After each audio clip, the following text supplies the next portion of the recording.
Dragi moji, dragi naši, takole vam predstavljamo Kristalno palačo Baku, dan pred prvim evrovizijskim predizborom, v katerem se bo predstavilo 18 držav.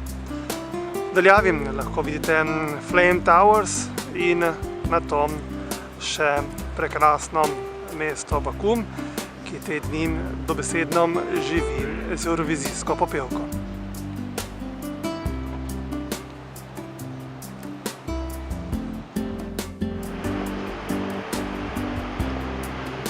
Prizorišče Eurosonga, Kristalna palača Baku in novinarsko središče je povezano s hodnikom, kjer lahko vsi tekmovalci nemoteno pridejo do tiskovnega središča, kjer so novinarske konference, intervjuji in predstavitve. In takole pa izgleda notranjost novinarskega središča, kjer je prostora za več kot 1000 novinarjev, 700 delovnih mest je opremljenih z računalniki, še 400 zraven pa jih ima neposredno povezavo oziroma Wi-Fi, tako da lahko vsi skupaj nemoteno opravljamo svoje delo.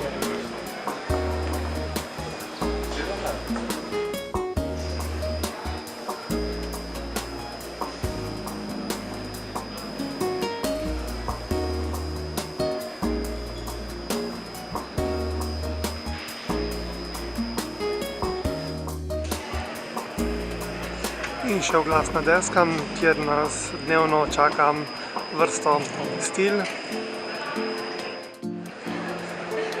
ter seveda prostor za oboževalce, kjer so med drugim tudi evrovizijske stavnice, kjer lahko vsak posameznik glasuje.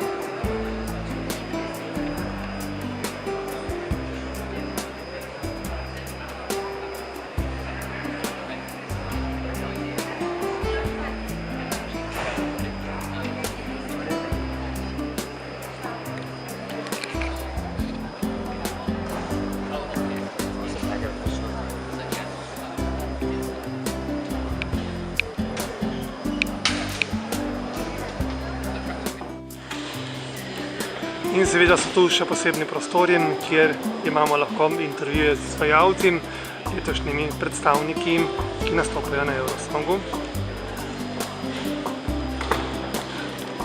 V ozadju pa lahko vidite, kje se lahko sproščamo, kaj spijemo, pojemo, seveda je vse skupaj v tem delu zastonj.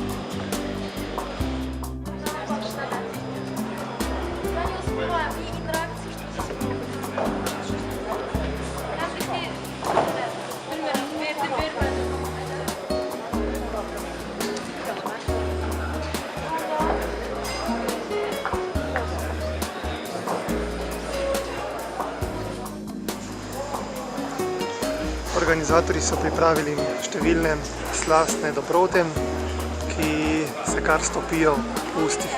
Da.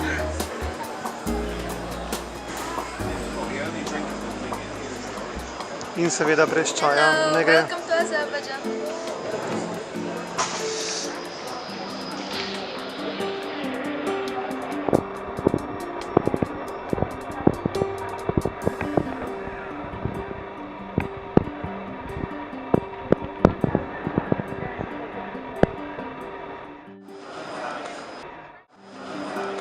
In takole so tudi table, ki nas dnevno obveščajo, kaj se bo tekom dneva dogajalo tukaj v središču in ne nazadnje tudi v Euroklubu. Moram reči, da so gostitelji vse skupaj pripravili zelo zanimivo in moderno, tako da je vse skupaj zapisano na teh displejih. In še pogled iz drugega konca, seveda novinarsko središče. Takole je proti vhodu. In ne nazadnje še vstop pred center. V poštnih predalih pa nas takole čakajo dnevna sporočila in vso promocijsko gradivo.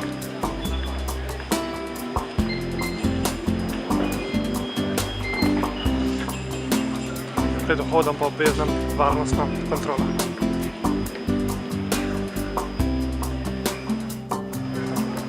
In znova se odpravljamo tja, kjer smo začeli pot, pred samo dvorano oziroma pred novinarskim središčem, kjer je zadnjih nekaj dni pravi sonček, tako da se prav prijetno vsi skupaj počutimo.